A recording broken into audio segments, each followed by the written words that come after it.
Wow, ang ganda naman dito. Teka, parang familiar dito. Wait nga, hanapin ko nga si sir. Uy, sir! Hi, Oy! sir! Shout out! Si Sir. Hello, Long time sir! Miss Valerie, nasa camera ko ngayon Yes, Pero bago bago to. lahat, welcome to Si Si Sir. Ayan. So, nandiyan na naman tayo. Alam niyo na to di ba?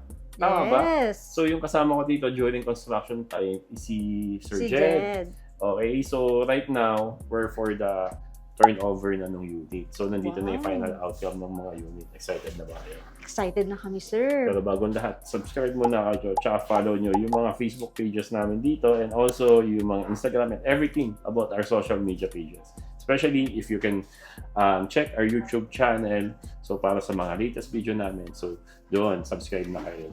Okay? So, paano? Nandito naman tayo sa 2-bedroom unit natin. Condo unit na ginagawa Yes. dito sa University Tower, Malate.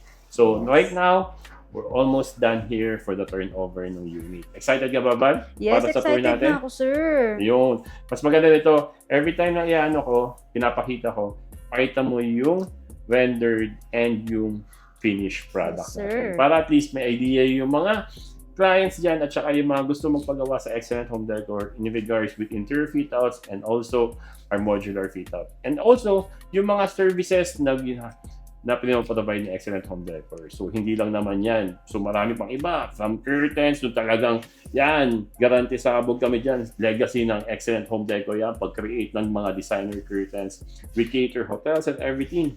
So, yun. And then sa mga affordable natin na mga blinds and shades. So, meron din tayo dyan from wallpaper, wall solution, everything. Carpets, floor solution, etc. etc. Sa mga interior products and services, choose excellent home decor. So, yun. Ang tagal natin. Bago iba, ayan. Uy, meron tayo Teka, parang naglilinis may dito. kasama ka dito, Di sir. ba? Sino Pakita mo yan? naman yung mga masisipag na naglilinis natin. Hello po! Hello Ayan. Okay, so yun. So nakikita ninyo, usually after namin sa mga ginagawa namin na mga renovation or interior fit-outs, we always have it deep clean before namin endorse kay Yes. client or i-turn over kay client. Para ngayon, pagpasok mo, mala hotel at ang amoy at linis dahil sa clean and shine. Di ba? Wow. Tama ba, ate? Oh, di ba? Yan. Shoutout sa Clean and Shine na partners namin in terms of post-construction deep cleaning. Okay, so sila yung kinukuha namin. Pero if ever naman sa mga nanonood dyan, gusto nyo magpalinis or tinatamad kayo, especially hindi lang sila sa condo, meron din sila sa bahay. Tama ba? Sa bahay? Mga house and everything. Kung anong gusto nyo, from resort and everything, kayang-kaya yan. Sinusuot yan ni Ate Rowena. Truena. Ayan, guys. So, yun. So, in terms of cleaning, yan. Naasahan nyo. Clean and shine. Dapat yan, Chanong and shine. Di ba? The joke lang. So, yun. So, by the way, clean and shine. Pakita mo na lang dito. Yes, sir. Follow nyo, Facebook page. And saan yung location nila, isintan lang sa Quezon City din. You can call us. Pakita na lang namin dito sa below. Okay? So, yun. Balik tayo. So, nandito tayo ngayon. So, we're here in the receiving area. So, tapos na yung receiving Wow. area items natin. So, meron tayo dito console na makikita mo with the WPC accent natin dito. And the last time, nagkamali ako sa sinabi. Chestnut pala yung ginamit ko dito. So, daming project na ano na ako. And with the accent handles natin dito. So, ang beautiful ganda. handles. We have drawers here. And here naman sa baba, ang daming gamit. Ayan. We have the storage cabinet. And by the way, this one naman kasi, may gamit lang the shoe rack. Okay. Wow. So, even here, assure ko to kung may mga boxes on everything. And here naman, a push to open overhead cabinet. Na, ano tayo dyan? Adjustable shelves. Okay. So, here naman, kung mapapansin ninyo, we have wall claddings naman here na meron tayong trim tayo dito na naka-groove ng mga linings na block. Okay? So, yun. Then, syempre, huwag natin kalimutan, sa receiving, naglagay din tayo dito ng display cabinet. Actually, this is an add-on eh. So, nung napansin ko para may kulang, mas maganda, parang na-empty space ako. So, nilagyan ko ng additional na display cabinet. So at least additional storage or para sa mga anik-anik nila display nila. Okay. Yun, yung function naman dito para makita nyo na this is the pagpasok mo, Wow. syempre, papalit ka, sapatos, di ba? Tama. So yun. So Komportable, sa baba din naman, may storage ulit. May laman na naman ng mga gamit ng mga staff natin. Parang tayo ata titira dito eh, no? And sa taas, we have storage din. Okay? Kung mapapansin niyo, naglagay din tayo ng lining lights for ambient lighting. Ambience. So, Yes. para at least kung pagpasok mo, kung patay ang mga ilaw, ito lang yung nakailaw, di ba? At saka Yes. yung accent natin dito na light na naka-aluminum railing din. So, we're using LED lights for here. And also, pasok naman tayo dito. Wow. So, yan. So, here naman, we have the mirror here, yung existing mirror na sinabi ko. Then, we place a wall claddings here and also sa taas, ni-wrap up natin yung buong ceiling niya. Ito na lang ang natira kasi dito kasi medyo delikado gawa ng may mga piping. Kaya hindi na ako nagpatuloy dito. Baka kasi may matamaan tayo, matinding bakbakay na naman. And yung napakalaki natin dito ang wall clads for the TV console. Kung papansin nyo, nalagay na namin TV and also yung console cabinets natin with storage and open display cabinet. Okay? Or open storage. So, nandito na yung mga saksakan. Makikita nyo kasi nag-aayos pa kami. We're going to do the cable management dito. Kasi may nilalagay pa kami dyan. Parang tambol siya. Para hindi nakikita yung mga wires. Diba? Concealed lahat. Malinis. Malinis. Oo. So, here naman, mapapansin mo, isa din to, Roman shades. So, isa kami sa kinikilala din sa pagdating sa mga Roman shades, mga shades Mga na window ganyan. treatments. So, we have here the woven fabric to. So, hindi ako dito Wow. nagpa-blackout just because kailangan ko ng natural light. Since nasa common area tayo, living area. So, at least may natural light na pumapasok dito. And usually naman, ang pinakatama ng araw is nandun sa side ng bedroom 2. Kasi, pero yun yung may pinakamagandang scene. Kasi yun yung nandun yung sunset Sunset. ng Manila Bay. Wow. Okay, so ang ganda ng ano dito pag ang ganda Ganda ng ano ng nun view. sa bedroom 2, Mm. maganda yung view doon. Ang ganda. So yun, so mapapansin mo din dito, naglagay din tayo ng running light. Ayan, pakita mo. Wow. Paano mag-run?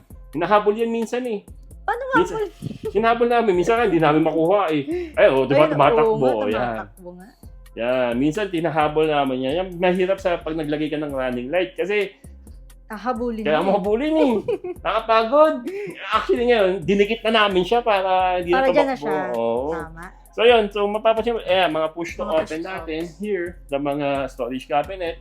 And sabi ko na ulit, we have 2 windows here, the Roman sheets natin na ginamit natin dito, which is naka-chain type. Okay? So yun, then aside from that, all the furniture din, kami din na-provide. And the lighting, sabi ni client, gusto ko, titirahan ko na lang, napakasarap. Oh, Ang sarap gano'n. nun. Sana all. Gusto mo ba ng gano'n? Gusto ko rin yan ng ganun, sir. Yung pagdating ko, titirahan ko na, higaan na lang Oo. ng mga anak ko yan. Ha? Yun. So, ganun gagamitin gusto na lang ko. nila. Yes. And aside from that, nag-request din kasi si client. Kaya na i-concept ko to, kung mapapansin yung malaki. Kasi, dito kasi yung pinaka parang kasambahay or yung nani ng mga anak. So, here siya yung matutulog. Ang maganda doon, may nakita akong magandang from Urban Concept. Lagi mo yan, Yes, shoutout sa Urban syempre. Concept. Lagi mo dito, baka naman. Diba? So, shoutout sa Urban Baka Concept. naman. So, hindi na ako nagpa-customize kasi fit yung size, yung kailangan kong functionality, the color itself, yung texture ng tela nandito. Ang pinakaano lang, ang gusto ko talaga dapat leather. Kaso wala silang leather, kaya fabric type na lang na may pagka tawag nito, velvet.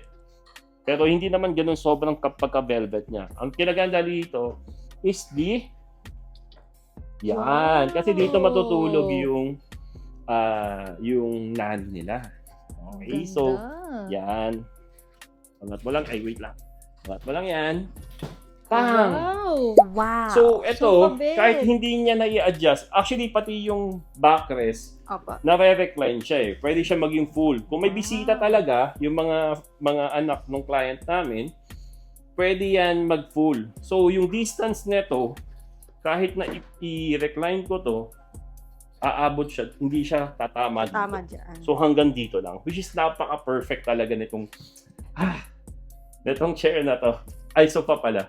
So Sofa yun, bed. kasi ito nare-recline pa to. Yes. So now, yung checking naman yung height ng kasambahay, hindi naman siya ganun kalaki. Mhm. So kahit na hindi na i-recline or ganun-ganon, Mhm. 'di ba? So kayang-kaya na matulog. So lagyan na lang ng, 'di ba, ng cover para at least kung matutulog siya. So napakalaking tulong nito para dito.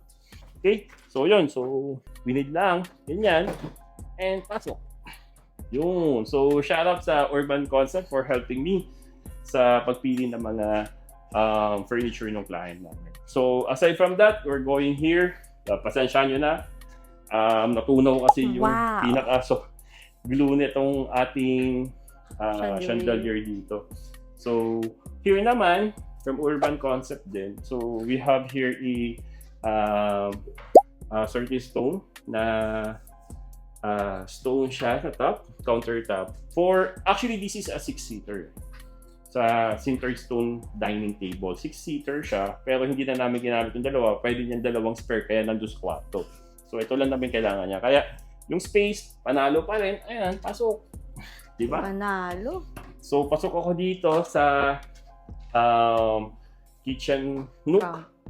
And also yung dun sa kabilang kabisera. So pasok sila, usually naman kasi 4 silang gumagamit or 3 lang. Kaya pasok na pasok. Kung 3 lang sila, so pwede silang dyan na lang gumamit. And ito kasi may pinaka part na hindi ko sasabihin maluwag na maluwag, pero kung maliit na tao, kasi malaki. Pero kung maliit na tao, sakto lang. Ayun, katulad ko, sakto lang. Sakto lang. Kasi ito na talaga yung pinaka-limit niya eh. And you can see, we have the mirror here. Wow. And we have the ambient light na nilagyan natin ng warm, dramatic effect. And also the wall cladding sa laban, hindi tayo nagsawa. Wall Ganda. cladding. Okay? Also here, sa wall na to, we have a wall cladding here, wall cladding na nilagay natin dito na linen yung texture niya. Okay, linen yung design.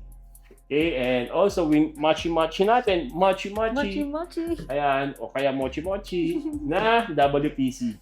Okay, na chestnut din.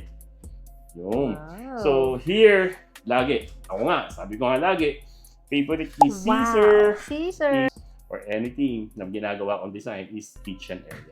So we have the nook here, and also pwede din siya for prep, and a 2 induction natin dito na electric, and the range hood, which is lahat yan pinrovide natin sa client dahil gusto niya, sabi nga natin, gusto niya, titira na lang yung mga anak niya. Sarap maging Sarap. anak, mister. No? So, even here, dito yung ref, a 2-door ref, and the microwave. Okay, so hindi pa nalalagay eh. So, pag finish na. And also, yung overhead natin dito for the kitchen, alam ko magiging matagal to, kaya magkakaroon to ng two parts ng video natin. Yes. Kaya huwag kayong kasi maganda naman usually binibigay namin contents and informative. So kaya kung may tanong nga kayo, you just call us to our Facebook page or ano ba yung mga nakalagay sa amin dito, pwede nyo i-call. And also visit our website at www.excellenthomedecor.com. Okay? So yun. So part 2.